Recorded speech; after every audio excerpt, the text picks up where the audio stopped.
सोचिए, एक ऐसा गांव जहां पहुंचने के लिए आपको घने जंगलों से होकर गुजरना पड़े, ऊंचे ऊंचे पहाड़ चढ़ने पड़े और बादलों की चादर को पार करना पड़े। ये कोई फिल्मी कल्पना नहीं, बल्कि इंडोनेशिया के फ्लोरेस आइलैंड पर बसा एक हकीकत है। वेरेबो गांव। ये गांव समुद्र तल से करीब 1200 मीटर की ऊंचाई पर स्थित है और इसी वजह से इसे विलेज एबव द क्लाउड्स यानी बादलों के ऊपर बसा गांव कहा जाता है। यहाँ कोई मोबाइल नेटवर्क नहीं, इंटरनेट नहीं और ना ही रोजमर्रा की शोरगुल वाली दुनिया की कोई हलचल। लेकिन फिर भी यहाँ के लोग सबसे ज्यादा जिंदा महसूस करते हैं, क्योंकि ये लोग प्रकृति के साथ जीते हैं, सादगी में सांस लेते हैं और शांति के बीच मुस्कुराते हैं। यहाँ तक पहुँचने के लिए आपको डेंगे नाम के गांव से लगभग 4 घंटे का ट्रैक करना पड़ता है, जिसमें आप जंगलों, पहाड़ी रास्तों और पत्थरीले मोड़ों से होकर गुजरते हैं। लेकिन जैसे ही आप इस गांव में कदम रखते हैं, आपको महसूस होता है कि जैसे आप समय की सीमाओं से परे किसी और ही दुनिया में आ गए हों। हर कोना, हर झोपड़ी और हर धुंध में लिपटी सुबह एक रहस्य सुनाती है और आप खुद से एक ही सवाल पूछते हैं, क्या वाकई धरती पर ऐसा कोई गांव हो सकता है जो बादलों से ऊपर छिपा हो और जहां वक्त जैसे थम गया हो? आइए बिना देरी के वीडियो को शुरू करते हैं। वेरेबो फ्लोरेस द्वीप पर इंडोनेशिया के ईस्ट नुसा तेनघारा प्रांत में स्थित है और यह मुख्य रूप से मांगराई जनजाति का जीवन आधार है। यह गांव समुद्र तल से लगभग 1100 से 1200 मीटर ऊपर पर्वत पर बसा है। इसी कारण इसे विलेज अबव द क्लाउड्स भी कहा जाता है। यहाँ पहुंचना आसान नहीं। सबसे पहले आपको लबुअन बाजो या रूटेंग जैसे कस्बों से गाड़ियों द्वारा जंगल और पहाड़ मार्ग तय करना होता है। फिर डेंग नामक इलाके से करीब 2.5 से 4 घंटे की पैदल ट्रैक करनी पड़ती है। यह ट्रैक जंगल, खड़ी चढ़ाइयों और महीन पथरीले रास्तों से गुजरता है, लेकिन इसकी खूबसूरती और आसपास की हरियाली इसे एक अद्भुत अनुभव बनाती है।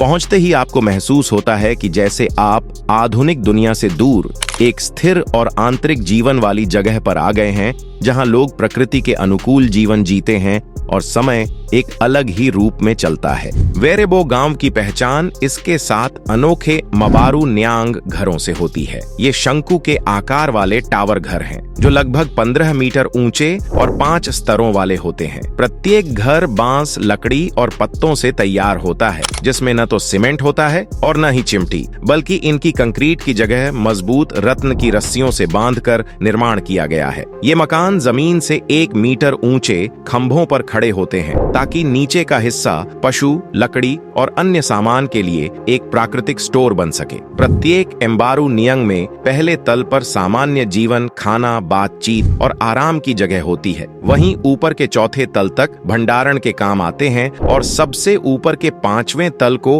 हेकांग कोड़े कहा जाता है, जहां पूर्वजों को समर्पित व्रत स्थल होता है। यानी आध्यात्मिक स्तर पर गांव की आत्मा का घर। इन 7 घरों में लगभग 5 से 8 परिवार रहते हैं। कुछ स्रोत बताते हैं कि कुल 44 परिवार यहाँ स्थायी रूप से रहते हैं, जहाँ घर की सामूहिक जीवन शैली में कई पीढ़ियां और रिश्तेदार साथ रहते हैं, भोजन साझा करते हैं और सामूहिक पूजा करते हैं। ये घर न केवल वास्तुकला में अद्वितीय है, बल्कि इसके डिजाइन में भी गहरी संस्कृति समाहित है। शंकु आकार सामूहिकता और एकता का प्रतीक है। गोलाकार योजना न्याय और संतुलन के प्रतीक है। यूनेस्को ने 2012 में इन्हें Asia Pacific heritage award of excellence से सम्मानित किया, क्योंकि ये वास्तुशिल्प और सामुदायिक जीवन के अद्वितीय समन्वय का प्रतीक है। क्लाउड विलेज क्यों कहा जाता है? वेरेबो गांव को क्लाउड विलेज कहा जाता है, क्योंकि यह अक्सर सुबह सुबह और शाम के समय घने बादलों में ढका रहता है। समुद्र तल से करीब 1200 मीटर की ऊंचाई पर होने की वजह से गांव की वादियां और आसपास के पहाड़ जैसे बादलों की चादर के बीच छिपे होते हैं, जिससे पूरा क्षेत्र एक रहस्यमयी और जादुई वातावरण में बदल जाता है। जब सूरज की पहली किरणें या शाम की सुनहरी रोशनी इन शंकु जैसे पारंपरिक घरों की छतों पर पड़ती हैं, तो यह दृश्य एक सपनों जैसी दुनिया का एहसास कराता है। यह प्राकृतिक नजारा न सिर्फ फोटोग्राफरों और ट्रैवलर्स को मंत्रमुग्ध करता है, बल्कि यहाँ रहने वालों के लिए भी यह प्रकृति की देन है, जो उनकी दिनचर्या में एक आध्यात्मिक शांति भर देता है। कई पर्यटक और ट्रैकर्स इस खूबसूरत दृश्य को देखने के लिए दूर दूर से आते हैं। ताकि वे इस बादलों के ऊपर बसे गांव की अनोखी सुकून भरी खूबसूरती का अनुभव कर सकें। यह गांव न केवल अपनी वास्तुकला और सांस्कृतिक विरासत के लिए प्रसिद्ध है, बल्कि अपने इस प्राकृतिक सौंदर्य और मिस्टिकल वादियों के कारण भी दुनिया भर में जाना जाता है। अनोखी संस्कृति और जनजातीय परंपराएं। वेरेबो गांव की संस्कृति बेहद समृद्ध और जीवंत है,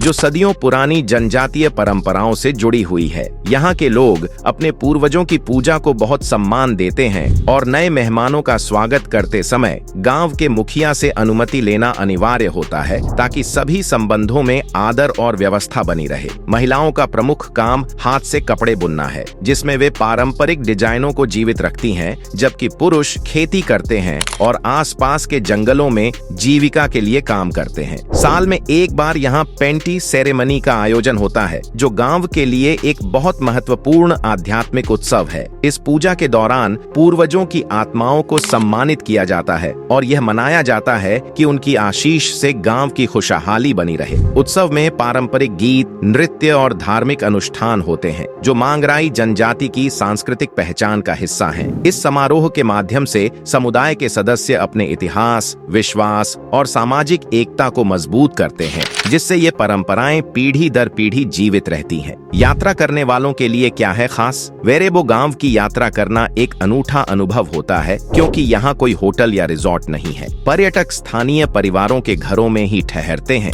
जहाँ वे गांव वालों के साथ समान भोजन करते हैं और उनकी जीवन शैली का हिस्सा बन जाते हैं। ये रहन सहन का तरीका न केवल सांस्कृतिक आदान प्रदान को बढ़ावा देता है, बल्कि यात्रियों को असली गांव की जिंदगी का स्वाद भी चखने का मौका देता है। वेरेबो पहुंचने के लिए हर ट्रैवलर को एक प्रशिक्षित गाइड की जरूरत होती है, जो जंगलों और पहाड़ों के मुश्किल रास्तों में उनका मार्गदर्शन करता है। इस गांव में मोबाइल नेटवर्क या इंटरनेट की सुविधा नहीं है, जिससे यह जगह डिजिटल डिटॉक्स के लिए बिल्कुल उपयुक्त है। यहाँ आप अपनी स्क्रीन से दूर होकर प्रकृति के बीच शांति और सुकून का अनुभव कर सकते हैं। ट्रैकिंग, स्थानीय संस्कृति को जानना और गांव के लोगों के साथ सामूहिक जीवन बिताना यहाँ आने वालों के लिए सबसे खास अनुभव होते हैं। इसलिए वेरेबो सिर्फ एक पर्यटन स्थल नहीं, बल्कि एक ऐसा ठिकाना है जहां तकनीकी दुनिया से दूर जाकर आप अपनी आत्मा को फिर से तरोताजा कर सकते हैं। एक सवाल, क्या हम असल में ज्यादा विकसित हैं? आज की तेज रफ्तार और तकनीकी दुनिया में